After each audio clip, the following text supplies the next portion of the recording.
देहरादून से आपको बड़ी जानकारी दे। भाजपा का अहम बैठक, प्रहलाद जोशी के साथ हरक और सुबोध उनियाल की मीटिंग। 2022 चुनाव को लेकर बैठक हो रही है। भाजपा की अहम मीटिंग इस वक्त चल रही है देहरादून में और आपको बताएं कि 2022 चुनाव को लेकर यह बैठक बहुत अहम।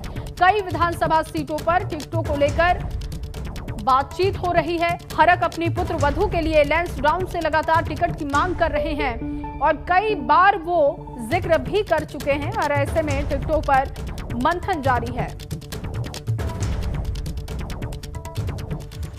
और देहरादून से आपको एक और बड़ी जानकारी दे। विधायक दिलीप रावत से जुड़ी ये अहम जानकारी मिल रही है। विधायक दिलीप रावत को कोटद्वार से चुनाव लड़ने को कहा गया।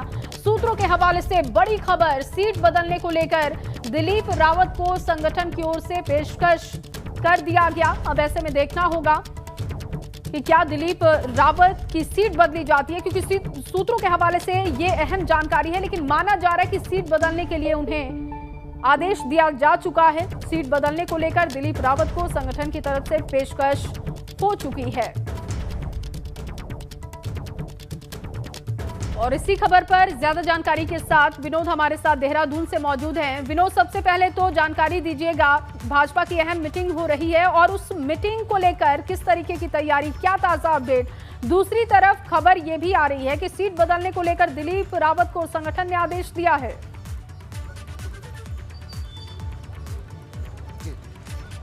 जया, देखिए, आप इस बात से अंदाज़ा लगाइए, एक तरफ जहां राज्य में विधानसभा चुनाव को लेकर टिकटों की मारामारी और आवंटन पर जद्दोजहद चल रही है, भाजपा हो या कांग्रेस, लेकिन दूसरी ओर अगर बात करें चुनाव प्रभारी प्रहलाद जोशी से आज एक गोपनीय वार्ता हरक सिंह रावत और सुबोध उनियाल की हुई है। ये दोनों कैबिनेट मंत्री है उत्तराखंड सरकार में और जिस तरह से अभी हरक सिंह रावत अपनी पुत्र वधू के लिए लंबी जद्दोजहद कर रहे हैं, लैंसडाउन विधानसभा सीट से टिकट के लिए दावेदारी कर रहे हैं, लेकिन उसके साथ ही आज उनका साथ देने के लिए आज कैबिनेट मंत्री सुबोध उनियाल भी पहुंचे थे।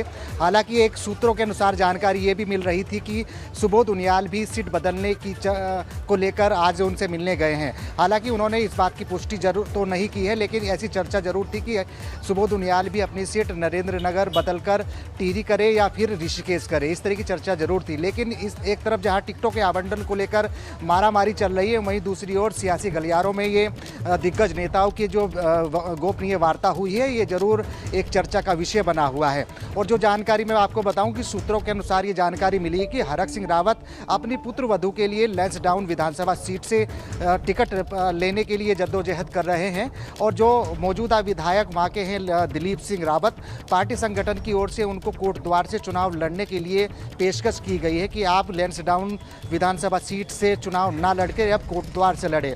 कोटद्वार से विधायक अभी हरक सिंह रावत हैं, लेकिन अब वो खुद तमाम बयानबाजी में कह चुके हैं कि इस बार वो चुनाव नहीं लड़ेंगे। और हालांकि ये भी जरूर जानकारी मिल रही है कि अगर हरक सिंह रावत चुनाव नहीं लड़ते हैं तो इस बात की पुष्टि जरूर होती है कि 100% उनकी पुत्र वधू इस बार चुनाव लड़ने जा रही है। बिल्कुल, और राजनीतिक गलियारों में आज लगातार हरक सिंह रावत गोपनीय बैठक हुई, ये भी बयान देते रहे हैं, लगातार वो इस बात का भी जिक्र कर रहे हैं कि उनका प्रभाव क्या है, कद क्या है। तो जब वक्त है टिकट आवंटन का तो फिर वो अपने प्रभाव को भी मजबूती तौर पर दिखाने की कोशिश भी करेंगे, जैसा कि पुत्र वधू के लिए वो टिकट की मांग भी कर रहे हैं। और साथ ही साथ दिलीप रावत को पेशकश कर दी गई है कि वो दूसरी सीट से चुनाव लड़े। हालांकि तस्वीरें क्या बनती है इस पर नजर होगी। बहुत शुक्रिया फिलहाल आपका।